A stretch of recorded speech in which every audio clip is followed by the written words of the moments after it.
Could you share like a success story or something that really highlights the impact the work you've done Yeah, of with course. you?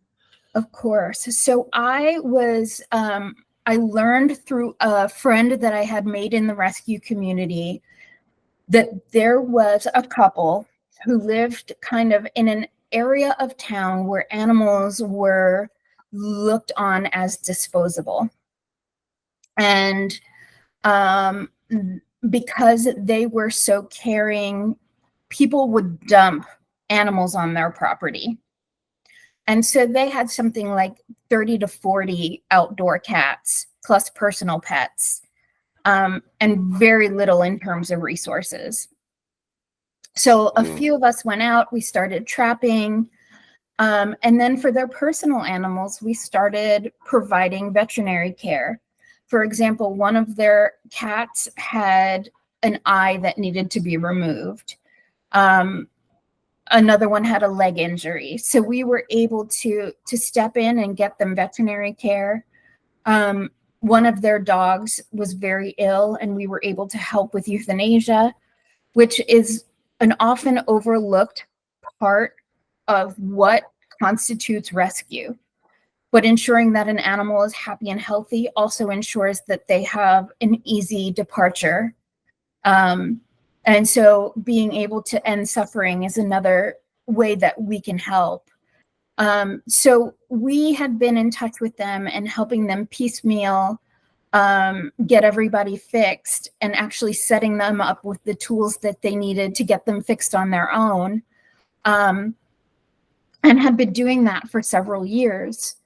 Well, through a twist of fate, they came into money and also came into a new job.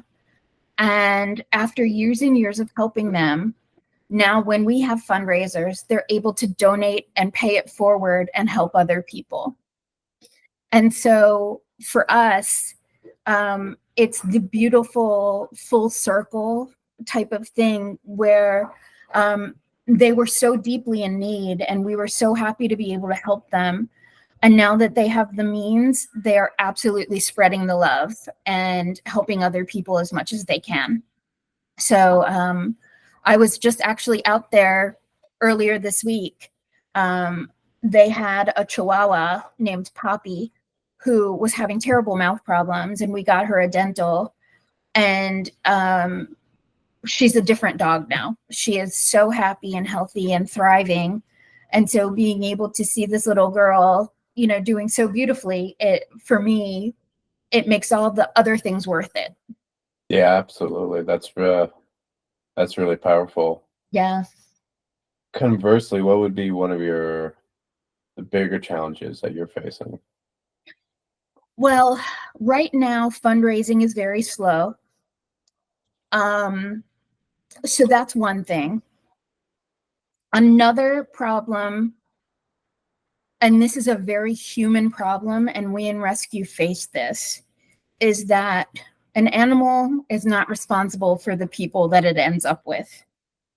And so we're in this because we love animals, and people can be problematic. And so, the focus needs to be on helping the animal regardless of personal feelings towards the caretaker or owner. So for me, for someone to be able to qualify to receive our help, they need to show proof of income or apply for care credit and be denied. There has to be a financial need demonstrated. But sometimes people are just not responsible, and they make choices for their animals and otherwise that are not in the animal's best interest. And it's really important to move through this with reserved judgment. It's not my place to judge the person. It's my place to help the animal. And so that has been one of the most important and one of the hardest lessons for me. It's not up to me to berate someone for breeding their pit bull. It is up to me to then recommend that we get every animal in their house fixed. So, that's kind of some of the struggle comes through that. Again, I mentioned fundraising is very slow. There's a lot of competition for limited funds. There are a lot of people doing really good work. And so really kind of finding our niche to be able to apply for grants and things like that has been a little bit more of a challenge because our organization is so unique. But I think those are the main challenges. I would agree. Right? The biggest thing is just having the time to be able to fundraise. Absolutely. Right? You know, this is Yeah. not my full-time job. I have what I like to call my grown-up job, my real job, which I have to work to be able to keep my cats in the lifestyle that they have become accustomed to. Of course. Yeah. And, you know, so all of this takes place after hours on the weekends. And if you let it, it can become all consuming. And I've been there. I've been on the other side of that. So yeah, it is a time commitment, but it is absolutely a labor of love. And that's part of like what we try to aim to do, is to be able to help with the fundraising effort so you guys can focus on what you do best.